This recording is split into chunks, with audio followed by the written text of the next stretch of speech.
ఉంటుంది. ఇకపోతే వృశ్చిక రాశి వాళ్ళకి, ఈ వృశ్చిక రాశి వాళ్ళకి శని రాహువులు పంచమ స్థితిని పొంది ఉంటారు.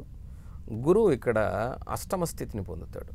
మళ్ళీ మధ్యలో మీకు చెప్పాను, ఆయన ముందుకు వచ్చి శీఘ్రంగా మళ్ళీ వెనక్కి వెళ్తాడు. ఈ 9వ ఇంట్లోకి వచ్చినప్పుడు సత్ఫలితాన్ని ఇచ్చిన 8వ ఇంట్లో ఉన్నప్పుడు వృశ్చిక రాశి వారికి కొంచెం ఇబ్బంది. ధనాధిపతి అయి పంచమాధిపతి అయి అష్టమ స్థితిని పొంది ఉండటం వల్ల సంతానం కోసం ట్రై చేసేవాళ్ళు, అలాగే కొత్తగా కుటుంబాన్ని పెట్టుకునేవాళ్ళు ఎవరైతే ఉంటారో వీళ్ళు కొంచెం ఆచితూచి జాగ్రత్తగా ఉండటం మంచిది.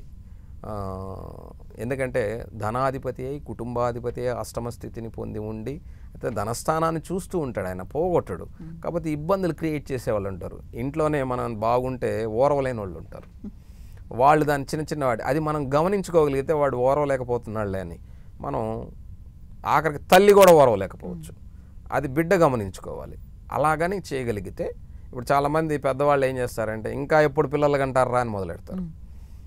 అలాంటి విషయాలన్నీ కూడా అంటే ఉదాహరణకి చెప్తున్నాను మీకు నేను, అలాంటివి గమనించుకొని వెళ్ళగలిగితే వాళ్ళ కుటుంబం హాయిగా ఉంటుంది. లేదు అనగానే వాళ్ళ మాట విని ఇంట్లో ఉన్న వాళ్ళని అరచిన, ఇద్దరు బిడ్డలు పుట్టాలంటే ఒక స్త్రీ వల్లే కాదు పురుషుల్లో కూడా ఇబ్బంది ఉంటే పుట్టరు. ఈ విషయాన్ని గమనించుకోకుండా ప్రతి అత్తగారు తల్లిగారు వాళ్ళ కొడుకుదే మంచిదేని మంచి వాడని ఆవిడలోనో లోపం ఉందని ఎక్కువ మంది టార్చర్ చేసే వాళ్ళని వింటూ ఉంటాం. కానీ ఇద్దరిలో సక్రమంగా ఉంటేనే బిడ్డలు పుడతారని వాళ్ళకి తెలియదా? తెలుసు. కానీ మనస్తత్వం అత్తగారన్న ఒక ఇది అంతకుముందు ఆమె కోడలే, ఆమెకు తెలియదా? కాదు, ఆ వయసు వచ్చేసరికి అందరికీ ఆ చాదస్తం వస్తుంది. దయచేసి తప్పుగా అనుకోకండి. ఇలాంటివి ఉంటే మాత్రం కుటుంబంలో ఇబ్బందులు కలుగుతాయి. అలాంటివి లేకుండా మీరు జాగ్రత్తగా ఉంటే బాగుంటుంది. వృత్తి స్థానానికి సంబంధించి పెద్ద ఇబ్బందులు ఏం లేవు వాళ్ళకి.